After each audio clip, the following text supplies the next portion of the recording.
हरियाणा की सबसे जो महत्वपूर्ण सीट है वो है गुड़गांव। और गुड़गांव सभी पार्टियों के लिए नाक का सवाल है और खासकर बीजेपी के लिए तो है ही। और सभी पार्टियों को क्यों है? क्योंकि गुड़गांव के अंदर पूरे भारत से व पूरे हरियाणा से लोग यहाँ पर रहते हैं। क्योंकि गुड़गांव का मैसेज पूरे वर्ल्ड में जाता है, क्योंकि ये साइबर सिटी है, आईटी का हब है और औद्योगिक नगरी है। तो यहाँ का जो मैसेज है ये पूरे उसके लिए संदेश देता है। इसकी हार जीत बड़े मायने रखती है और ये सभी पार्टियों के लिए है। लेकिन जो पार्टी सत्ता में होती है और ख़ासकर सेंटर में होती है उसके लिए तो ये नाक का सवाल है। और नाक का सवाल हो भी क्यों नहीं, ये सिद्ध भी होता जा रहा है। और मैं आपको बिल्कुल साफ सुथरे तरीके से समझाऊंगा कि यहाँ पर जीत किसकी हो रही है। इतना आसान तरीका बताऊंगा आपको कि आप भी एक सीधे साधे आदमी है जिसको राजनीति का शौक भी नहीं है, वे आदमी भी इसको मानने के लिए तैयार हो जाएंगे। गवर्नमेंट बीजेपी की है। बीजेपी को किसी भी तरह से गुड़गांव की सीट चाहिए ही चाहिए। और उसके लिए यहाँ पर कैबिनेट के 3 मंत्री, जिसमें पीयूष गोयल जी आ चुके हैं, नितिन गडकरी जी आ चुके हैं और अभी अनाउंसमेंट वहाँ के पूर्व मुख्यमंत्री खट्टर साहब भी यहाँ पर आ रहे हैं। यहाँ पर यदि हम जातीय समीकरण देखें तो सबसे ज़्यादा जो वोट हैं वह पंजाबियों की 55,000 के करीब हैं। 50,000 के करीब पंडितों की वोट हैं और लगभग इतनी ही वैश्य समाज है, यानी कि बनिया। जो 2019 में जो विधानसभा का जो इलेक्शन हुआ था उसके अंदर ये सीट बीजेपी को गई थी। और यहाँ पर जो एमएलए बने थे वो थे वैश्य समाज से सुधीर सिंगला जी। उनको जो वोट आई थी वो वोट आई थी लगभग 82,000। और दूसरे नंबर पर थे एक निर्दलीय उम्मीदवार मोहित ग्रोवर, जिसको लगभग 88,000 समथिंग वोट मिली थी। और बाकी जो कांग्रेस की तरफ से जो इलेक्शन लड़ रहे थे वो थे सुखबीर कटारिया, जो पहले मिनिस्टर भी रह चुके हैं। उनको वोट आई थी लगभग 20,000 के करीब। और अन्य जेजेपी, INLD, इनको किसी को 20,000, किसी को 15,000, किसी को 10,000, जो भी पार्टियां हैं। यदि हम इन समीकरणों को देखें बिल्कुल साफ सुथरा आपको समझ में आएगा। भाई सबसे जो जीतने वाली जो पार्टी थी बीजेपी, उसको 82,000 आए और जो सेकंड थे वो था निर्दलीय मोहित ग्रोवर। मोहित ग्रोवर को जो हार देखनी पड़ी थी वो लगभग 34,000 से थी, यानी कि बीजेपी के कैंडिडेट से निर्दलीय कैंडिडेट लगभग 34,000 से आ रहे थे। अब सुखबीर कटारिया कांग्रेस से, अब मोहित ग्रोवर को कांग्रेस ने जो है ये सीट दी है। तो निर्दलीय 34,000 थे उनके। और एक सच्चाई ये है, अब मैं जोड़ तोड़ शुरू करूंगा आपको, जो आपको बिल्कुल सीधा समझ में आ जाएगा कि 1-2% तो आप ये मानिए कि मोदी फैक्टर जो है वो। और एक दूसरी सच्चाई ये है, जो लोग गुड़गांव में रहते हैं, सच में ही गुड़गांव की हालत आज हरियाणा में सबसे गंदी है। आपने खुद यहाँ के जो MP हैं राव इंद्रजीत जी, उन्होंने भी कई बार ये बात उठाई, भाई ऐसा क्या जिद होगी यहाँ की, जबकि गुड़गांव का MP बीजेपी से, MLA बीजेपी से, और इनके जो पार्षद और जो नगर निगम का चेयरमैन होते हैं वो सब बीजेपी के।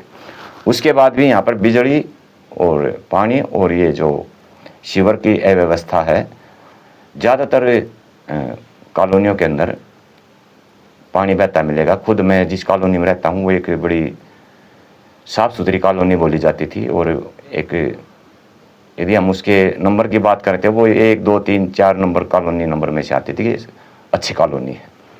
खुद मेरे बाहर यदि मैं वीडियो लेके दिखाऊं तो आपको सीवर का पानी निकलता हुआ दिखाई दे जाएगा। तो लोगों के अंदर ये गुस्सा भी है। और 82,000 उसको वोट आई थी जो जीता था। तो ये कैलकुलेशन यहाँ से जोड़ते चलेंगे तो कुछ परसेंटेज तो आप इसको कम मान लो।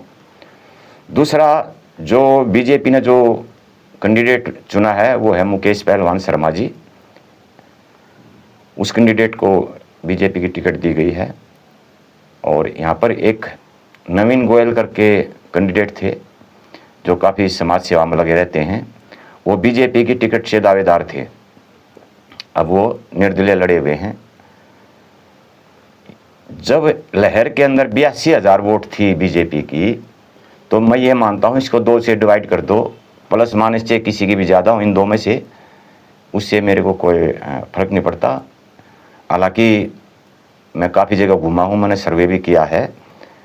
वो सर्वे एक अलग पॉइंट है, वो मैं आपको अलग से वीडियो दूंगा जो जिसमें पब्लिक ने जो बोला। लेकिन पब्लिक के अंदर बोलने से क्या होता है कि कई बार लोग फेवर करते हैं, मैं जिस का वोट देना चाहता हूँ मैं उसी का नाम ले देता हूँ। लेकिन हम तो जो एक मैथ होता है जो गुणा भाग से चलता है, उसके आधार पर यदि मैं बात करता हूँ, 82,000 जब टोटल हैं, गुड़गांव की हालत ख़राब है। चाहे वह बीजेपी, खुद बीजेपी का कैंडिडेट भी ये कह के वोट मांग रहा है पिछले वाले ने काम नहीं किया, अब मैं काम करूँगा, और बीजेपी के कैंडिडेट के बारे में बोल कर ही कैंडिडेट का बीजेपी की वोट मांग रहे हैं। तो इससे आपको ये लगा सकते हो कि वाकई में बहुत हालत ख़राब है। अब इनको मैं डिवाइड करता हूँ 82 को, तो ये 41,000 बैठती हैं। अब इनमें से कोई प्लस में है माइनस में है वो राम जाने। ग्राफ बीजेपी का डाउन भी हुआ है, ये भी आपको मानना पड़ेगा। और इधर से 48,000 एक निर्दलीय को मिली जो कि अब कांग्रेस से लड़ रहा है। 20,000 जो पहले कांग्रेस से लड़ रहा था उसकी वोट थी। यदि हम इनका जोड़ तोड़ शुरू करते हैं, भाई हम इनको एक बार 41 कर देते हैं, या किसी एक की 10,000 वोट ज़्यादा कर देते हैं तो 51,000 होगी। यानी कि निर्दलीय जो कांग्रेस से लड़ रहा है वो 48 था, ये 51 हो गया, 3,000 का फ़र्क हुआ। मैंने उसको वोट दे दी है बीजेपी को अलग से, और 10,000 और जोड़ दी है उसके अंदर, लेकिन ये बराबर हो गई। अब जो कांग्रेस से जो मोहित ग्रोवर है, अब उसके पास कांग्रेस की वोट, और यहाँ पर जो बीजेपी का जो जोड़ था उसके अंदर 100% पंजाबी वोट और पंडित वोट और वैसे यानी कि बनियों की वोट, ये एक यहाँ पर बहुत अच्छा तालमेल है। लेकिन इस तालमेल के अंदर ये है, एक तरफ वैसे समाज से इलेक्शन लड़े हुए हैं, बहुत ज़ोर शोर से लड़े हुए हैं, कहने वाले ये कहते हैं कि ये जीतेंगे। इधर लोग बीजेपी को कम नहीं आ करे हैं कि ये सीट बीजेपी की है, जैसे भी लोग आकलन करते हैं। लेकिन जब जोड़ तोड़ करते हैं, हाँ इसमें से एक खास बात और है, बीजेपी में एक जीएल शर्मा थे पहले, जो अब बीजेपी से टिकट के दावेदार थे, वो नाराज़ होके कांग्रेस के अंदर चले गए। तो देखिए अब आप अपने आप जोड़ लीजिएगा, कांग्रेस की वोट नॉर्मल जो है 60,000 के करीब चली गई, 60 पे चली गई, वो 51 पर रह गए, 9,000 का फ़र्क आ गया। अब आप इसमें से वोट और जोड़ दीजिए, इनमें 10,000 वोट जोड़िए वो किसी भी कारण से, तो मेरे हिसाब से ये सीट जो है कांग्रेस को जा रही है। ये कैलकुलेशन एकदम से लोगों को कहने से कुछ नहीं होता, वो सब आप अपने फेवर कर सकते हैं बोलने वाले, लेकिन ये कैलकुलेशन मेरे हिसाब से एकदम से ठीक है। और ये सीट बीजेपी कांग्रेस के लिए बिल्कुल साफ़ सुथरी सीट मेरे को लगती है। इस पर आप लोग भी अपनी राय दे सकते हैं, जैसा भी मैंने इसका विश्लेषण किया है, आपको ठीक लगा या कुछ गलत लगा या इसमें कुछ सुझाव लगा। और अगली मेरी वीडियो आएगी गुड़गांव से लगता हुआ ये बादशाहपुर, जिस पर चौकोनिया मुकाबला है। एक निर्दलीय हैं, दौलताबाद के घरवाली हैं कुमुदनी, जो पहले निर्दलीय थे वे, तो इलेक्शन वाले दिन राकेश दौलताबाद जी सड़क से हार गए थे। अब उनकी जो मैडम है वो इलेक्शन में है और एक अच्छी पोजीशन पे हैं। और बीजेपी की तरफ से बहुत ही पुराने मंजे हुए लीडर राव नरबीर सिंह और कांग्रेस के एक नौजवान लड़का वर्धन यादव, जो जैसे भी हम सर्वे कर पा रहे हैं, वर्धन यादव जीरो से चल के और हीरो के रूप में सुना जा रहा है, यानी कि बहुत तेज उसकी प्रगति हो रही है। ये तीन की टक्कर तो गंभीर है। और यहाँ पर एक आप प्रत्याशी है बीरू सरपंच,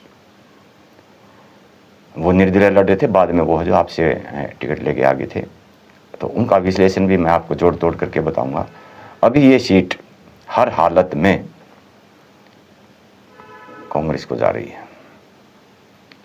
कहीं से भी ऐसा नहीं लग पा रहा कि ये सीट निर्दलीय या बड़ी पार्टी बीजेपी की तरफ जा रही है।